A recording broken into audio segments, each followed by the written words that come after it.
Je vous remercie de m'avoir passé la parole et je commence immédiatement. Le premier slide fixe le titre de la thèse en ces termes, vers un cadre de management stratégique de développement durable pour les compagnies d'énergie électrique dans les pays d'Afrique de l'Ouest.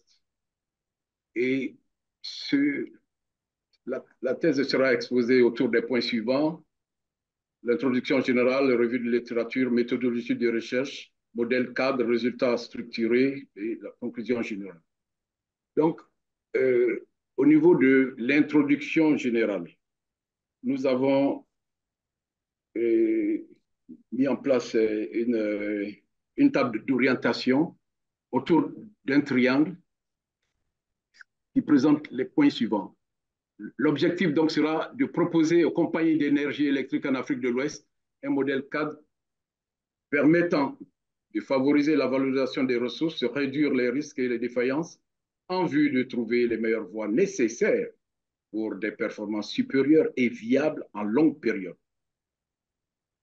Quelle est la situation actuelle, le contexte dans lequel nous nous trouvons? Les populations et acteurs de l'économie des pays de l'Afrique de l'Ouest évoluent depuis 1960 dans la pauvreté énergétique qui les maintient dans le piège du sous-développement marqué par la sous-industrialisation avec des bas niveaux d'activité, de revenus et de vie. La question de recherche que nous avons adoptée se formule ainsi. Comment obtenir des performances durables via l'utilisation optimale des ressources et processus? Donc, ce slide va va essayer de dresser les principaux traits du paysage énergétique autour des points suivants. Les taux de couverture en énergie électrique sont généralement inférieurs à 75%, voire même 65%, et il est constaté plus de 80 heures de rupture, de coupure de courant par mois. Il y a aussi, il est marqué par une insuffisance de l'offre énergétique qui ralentit gravement le processus de développement économique, social, institutionnel et environnemental durable, en réduisant les capacités de production, d'emploi, de revenus, d'échange, de consommation, d'investissement, d'équipement, d'exportation, d'importation, de marge opérationnelle, de réserve et d'espace budgétaire. Les facteurs limitent l'exploitation du potentiel économique à des niveaux inférieurs à 75%, la frontière des possibilités. Les prix moyens du kilowatt-heure tournent autour de 0,25 $ le kilowatt et il est relativement élevé par rapport à la moyenne mondiale. Euh, au, au niveau de l'introduction générale, nous avons dressé une carte des causes qui fixe le gap énergétique. Les quatre principales causes que nous avons identifiées sont le sous-investissement quantitatif et qualitatif dans les équipements, technologies, infrastructures et réseaux énergétiques, la non-concentration sur l'exploitation des sources d'énergie renouvelables et propres, comme l'hydroélectricité et le solaire, la sous-utilisation optimale des actifs mobilisables et des ressources disponibles, avec des faibles capacités de financement et de formation. Le quatrième point, les mauvaises méthodes de gouvernance et de management de ces compagnies, éloignées des bonnes pratiques de management stratégique et des frontières technologiques. La revue de littérature va se faire en deux volets. Premier volet, analyse des enjeux, problèmes et besoins. Deuxième volet, analyse des solutions et programmes. En ce qui concerne l'analyse des enjeux, l'évolution du secteur du système énergétique dépend beaucoup de l'état de l'environnement, des écosystèmes, des ressources naturelles renouvelables et non renouvelables, disponibles et mobilisables dans les limites planétaires, planetary boundaries. Des repères sont à considérer, tels que l'initiation du concept de la transition énergétique vers 1977 par l'Institute for Applied Ecology à Freiburg, en Allemagne, pour indiquer la phase de transformation avec le passage d'un système énergétique basé sur des sources fossiles fissiles plafonnées par la nature à des sources propres renouvelables telles que l'hydroélectricité, le solaire, l'éolienne et la biomasse moderne en appliquant des mesures d'efficacité énergétique. Nous avons pris en considération une étude effectuée par l'Agence internationale de l'énergie en 2018 en deux volets. La transition énergétique vers l'énergie électrique est nécessaire, obligatoire et impérative sur les plans économiques, géologiques, opérationnels, financiers et responsables sur le plan sociétal, selon les rationales, les raisons profondes identifiées par l'Agence internationale des énergies renouvelables dans une étude de 2019. À partir des points suivants, l'inéluctable épuisement des ressources fossiles et fissiles dans moins de 100 ans, la lutte contre le dérèglement et le réchauffement climatique, amplifié par les gaz à effet de serre, la pollution atmosphérique et les conséquences sur la dégradation des écosystèmes naturels, biotopes, forêts, lacs et fleuves. Et le deuxième type de transition, le deuxième volet qui est forcément lié au premier volet de transition énergétique, la transition écologique vers le développement durable, a été analysé en considérant les travaux de Forrester en 1961, Hopkins en 2008, pour mobiliser des principes, programmes et pratiques issus des expériences des régions autonomes dans la protection de l'environnement en réduisant la dépendance aux produits pétroliers et ressources finies avec des perturbations climatiques pour passer des modes courants de production, consommation non rationnelle à un mode de valeur. Et quand nous avons analysé les problèmes, nous avons constaté que nous pouvons les grouper en 8 grappes. Les grappes sont les suivantes. Premier point, première grappe, stratégie, politique et plan. Deuxième grappe, institutions et gouvernance. Troisième, management et direction. Quatrième, mécanisme et financement et mécanisme de coopération. Cinquième, infrastructure et sécurité, équipement et logistique, environnement et écosystème, base et réseau de production, transport, distribution et de consommation. Sixième, maintenance, qualité, excellence opérationnelle et économie circulaire. Septième, organisme, office ou agence de régulation. Huitième point, huitième grappe, formation, système d'information, sciences et technologies, recherche et innovation, démonstration et déploiement.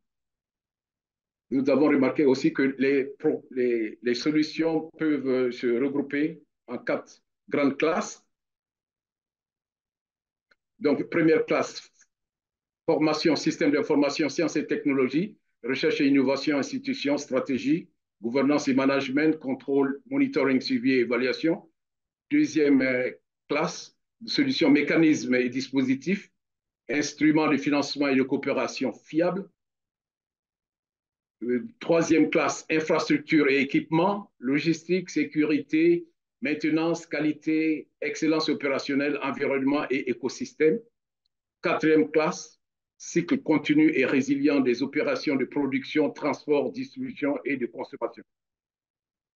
Nous avons mobilisé les travaux des auteurs suivants, Eberhard, Forrester, Garachdari, Hopkins, Ojima, Trimble, Romer, Vagliancini et Nellis, qui ont fait des contributions autour des points suivants: les conditions d'accès à l'électricité et les défis à relever dans le financement et les réformes, les dynamiques des systèmes industriels, l'analyse des systèmes et le management complexe, la diminution de la dépendance au pétrole avec plus de résilience locale, les conditions d'accessibilité et de viabilité de l'énergie électrique dans les compagnies d'Afrique, l'étude sur les origines de la croissance endogène, les publications sur la nécessité de construire des institutions solides.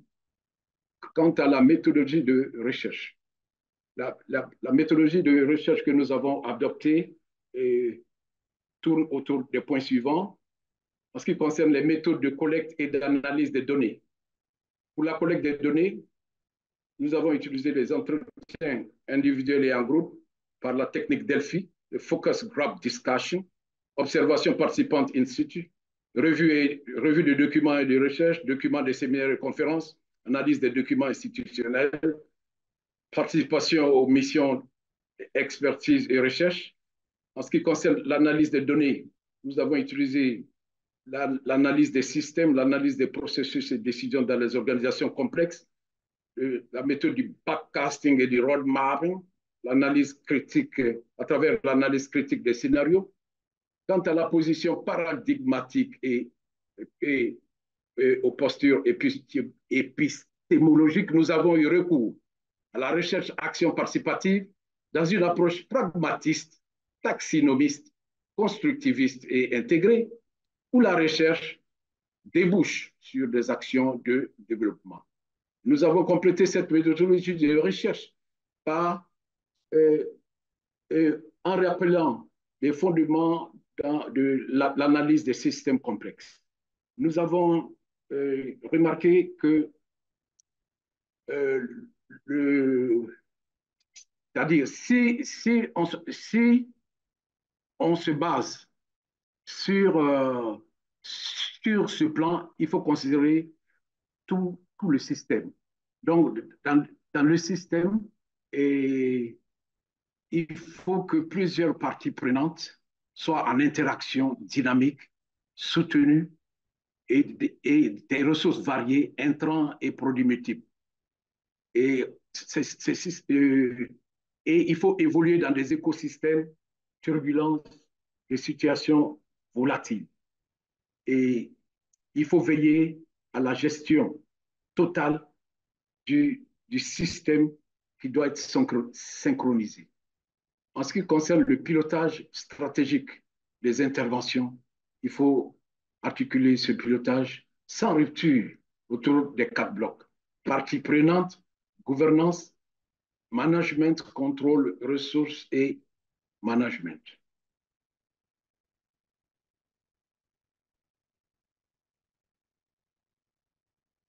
Les solutions multiples à sélectionner pour maximiser les résultats et impacts du net doivent considérer que les solutions complémentaires sont plus efficaces. En ce qui concerne la prise de décision, il faut considérer les méthodes d'analyse multicritères pour tenir compte des priorités. Le modèle cadre donc de management stratégique du développement durable va offrir aux compagnies d'énergie électrique en Afrique de l'Ouest une base claire du processus décisionnel en maîtrisant le cycle de préparation, d'analyse et d'évaluation des ressources au sens large, des programmes d'action et opérations. Les exigences ou requirements bien identifiés dès la conception de la stratégie, y compris les parties prenantes impliquées, et va nous permettre de dresser un modèle cadre qui doit être utilisé comme un guide de décision et une matrice de pilotage organisationnel, stratégique et opérationnel avancé sur la base des analyses multidimensionnelles et différentielles dans des systèmes complexes et dynamiques. Nous dégagerons donc de ce modèle cadre des produits, résultats, impacts et analyses suivies en tenant compte des risques, des points de différence, des gains de valeur et de performance. La non-application de ce modèle cadre par un groupe va entraîner des résultats partiels sur le plan opérationnel, économique, environnemental et social, une répartition des fruits du développement qui va être fauchée par des clashes. Quand, quand on a procédé à la mise au point de ce modèle cadre, nous avons pu obtenir les 14 tableaux suivants. T1, la matrice de pilotage stratégique et de management intégré. T2, la table de bloc de management intégré avec une structuration en 12 pôles fonctionnels. T3, la table de repérage des partenaires avec des axes de maîtrise des risques et de contrôle. T4, la cartographie des risques de la direction générale d'une compagnie. La table T5, la table des orientations stratégiques. T6, la table des finalités, résultats, effets et impacts. T7, la table de revue du cycle décisionnel. T6, donc T7, la table revue du cycle décisionnel. T8, la table qui résume les caractéristiques d'une information efficace. T9, la table des 12 mesures frontales.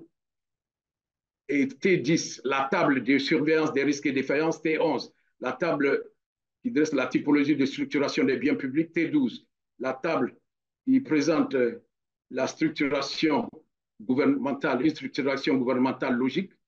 T13, la table des 14 types de biens humains fondamentaux et complémentaires. T14, la table de regroupement des objectifs de développement durable. Et on a, on a, on a essayé de faire la synthèse à travers la T1 star, où nous faisons le produit de ces différentes tables de T1 à T14. Et donc, comme résultat à structurer, à compléter à travers des discussions avec les acteurs concernés, nous avons trouvé qu'il est utile d'utiliser comme baseline le tableau de bord pour préparer et donc pour préparer ce modèle qui est beaucoup plus complexe. Donc le tableau de bord prospectif de Kaplan et Norman et qui est présenté en 4 perspectives va être pris en considération pour le départ.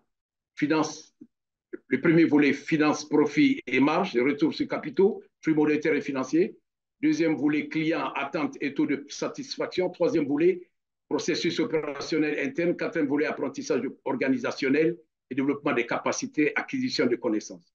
Donc, pour obtenir progressivement un système d'information fiable et intégré, en assurant un pilotage stratégique et opérationnel, par un processus de management stratégique total, avec la nécessité de mettre en œuvre le tableau de bord organisationnel intégré, accompagné d'un tableau de performance financière, économique, environnementale, sociétale et sécuritaire, TPFS, suivi par la table CV1, offrant des liens de création de valeur durable ou longue.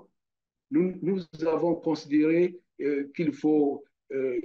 il faut prendre en considération la hausse de la demande énergétique dans les pôles de développement urbain à travers les programmes de promotion des nouvelles villes, les zones économiques spéciales, smart cities, rénovation urbaine. La hausse de l'offre énergétique va être poussée par des actions d'efficacité énergétique et d'énergie renouvelable au moindre coût et des mesures seront prises pour limiter le budget énergie de chaque acteur économique à 5% du budget général. La structuration des cités urbaines doit être beaucoup plus ordonnée en tenant compte des pôles suivants: zone de résidence, habitat, logement, cimetière, zone administrative, zone éducation, formation, sciences, quatrième zone, zone touristique, hôtellerie, cinquième zone, zone commerciale, sixième zone, la zone gare, de train, véhicules, aéroports, ports, les voies de transport. Septième point, la zone sécurisée, la zone de sécurité et de défense. Huitième point, la zone industrielle spéciale. Et une nomenclature autour de 21 secteurs a été proposée pour pouvoir localiser chaque type d'activité. Et c'est la mise en branle du développement industriel va améliorer les processus de développement et les résultats économiques autour de ces points suivants. En ce qui concerne les processus de développement, nous allons constater la transformation locale des biens, les économies d'échelle, la standardisation, la segmentation, l'automatisation des opérations, la dégradation de l'environnement, la formation et l'innovation, le développement des réseaux, l'accumulation utile des capitaux et la mobilisation des ressources. En ce qui concerne les résultats économiques et sociaux, nous avons constaté la hausse des capacités de production, la création multiple d'emplois, la distribution de revenus, multiplication des transactions, génération de consommation, l'impulsion des investissements, le soutien accru aux exportations, la maîtrise et le contrôle des importations, des gains majeurs de productivité et la génération accrue de marge. Et ce qui nous fait aboutir à une table qui présente les différents champs donc, en 3 étages, comme ce que j'avais rappelé au départ. Le premier étage qui est le tableau de bord organisationnel intégré autour de 4 points, autour de 4 blocs: la réduction des risques, Vous réduction des devez déjà défaillances. commencer à conclure. Hein? OK. Bon. OK.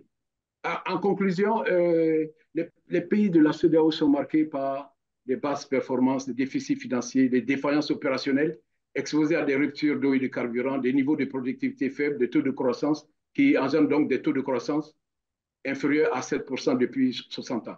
En cas d'adoption du modèle cadre de management stratégique, il existe des possibilités d'améliorer ses performances durables via l'emploi plus optimal des ressources, l'application efficace des processus et méthodes, systèmes de gouvernance et de gestion transparents et orientés dans la trajectoire du développement durable. Donc, pour viser des taux de couverture énergétique supérieurs à 65%, il est nécessaire de mettre en valeur les ressources endogènes durables en utilisant au moins 75% de leur capacité globale, d'après une étude de la Banque africaine de développement en 2019.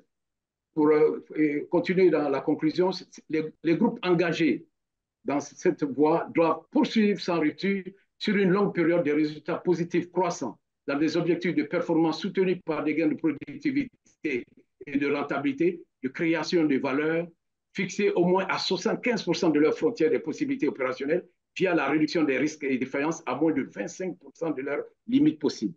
Des programmes de management des risques, de gestion des plans de continuité et de contrôle de la qualité totale sont à renforcer dans leur efficacité en rationalisant les coûts via l'emploi optimal des ressources humaines et naturelles, matérielles et physiques, organisationnelles et institutionnelles, budgétaires et financières, méthodologiques et informationnelles, contractuelles, scientifiques et technologiques, managériales et de gouvernance.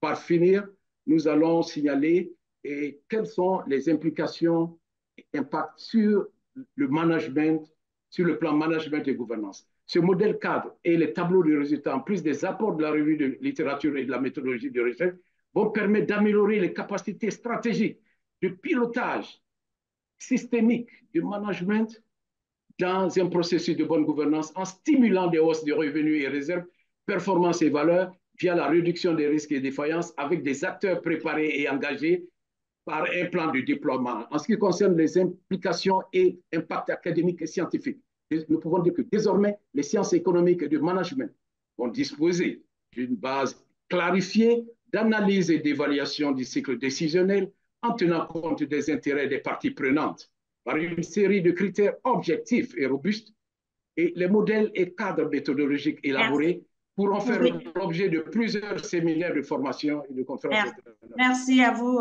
Vous pouvez donc arrêter. Vous aviez 1 minute de plus à mon chrono. Merci.